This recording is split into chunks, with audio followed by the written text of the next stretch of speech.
শীতের দিনে বিকালে যদি এরকম ধোয়া ওঠা এক প্লেট ভাপা পিঠা হয় সামনে, তাহলে তো মনটাই ভালো হয়ে যাবে।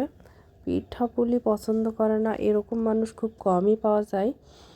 তো আজকে পিঠা তৈরি করার জন্য চলে আসছি। আমরা যে ভাত খাই সেই ভাতের চালটা সিদ্ধ সিদ্ধ যে চালটা আর কি, সেটা ঢেঁকিতে কুটে নিয়েছি।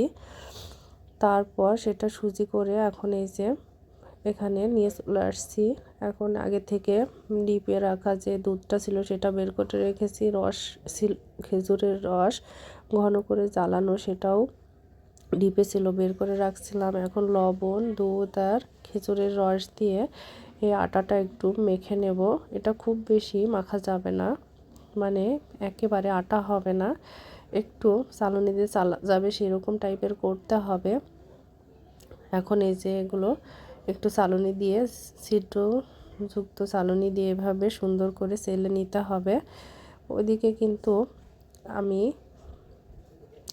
যে পিঠাটা তৈরি করব সেই একটা হাঁড়িতে একটা ছিদ্রযুক্ত ঢাকনা দিয়ে, তারপর সেই ঢাকনা চারিপাশটা ময়দা গুলে, সে ময়দার ডোটা ব্যবহার করেছি আটা হিসেবে বের করে ব্যবহার করে, তারপর সেটা এঁটে দিয়েছি চারপাশটা। এখন এই যে এভাবে আগে একটা ছোট পাত্রে এভাবে যে কোনো শেপের পাত্র নিতে পারেন, এভাবে সুজিটা আগে দিয়ে চালনি দিয়ে চালা সেই সুজিটা ব্যবহার করে দিয়ে, তারপর মাঝখানে গুড় দিয়ে আবার উপরে দিয়েছি সুজি কিছু দিয়ে, তারপর এভাবে নেট দিয়ে এখন পিঠাটা তৈরির জন্য সিদ্ধ হওয়ার জন্য দিয়ে দিব। এই যে এখানে এর ভিতরে পানি দেওয়া আছে, পানি থেকে ভাপ উঠছে।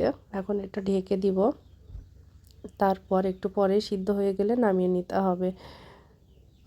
এখানে আপনারা অবশ্যই কাপড়ও ব্যবহার করতে পারেন, তবে যে কাপড়ে রং না উঠবে নেটের পরিবর্তে সেই কাপড়টাই ব্যবহার করার চেষ্টা করবেন। সাদা কাপড় ব্যবহার করলে সবথেকে বেশি ভালো হয়।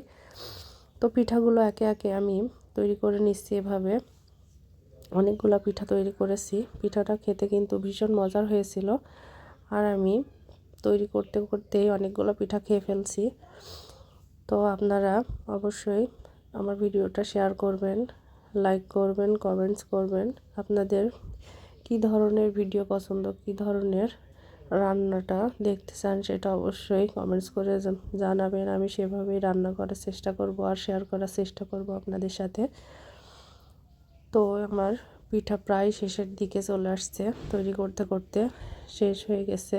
এখন এই যে সার্ভ করেছি, এরকম ধোয়া উঠছে পিঠা দিয়ে। পিঠাটা যেহেতু নতুন গুড় দিয়ে বানানো, সেজন্য এতটাই টেস্টি হয়েছিল তা বলে বোঝাতে পারবো না। অবশ্যই বাসায় ট্রাই করবেন আর আমাকে জানাবেন কমেন্ট বক্সে। আল্লাহ হাফেজ।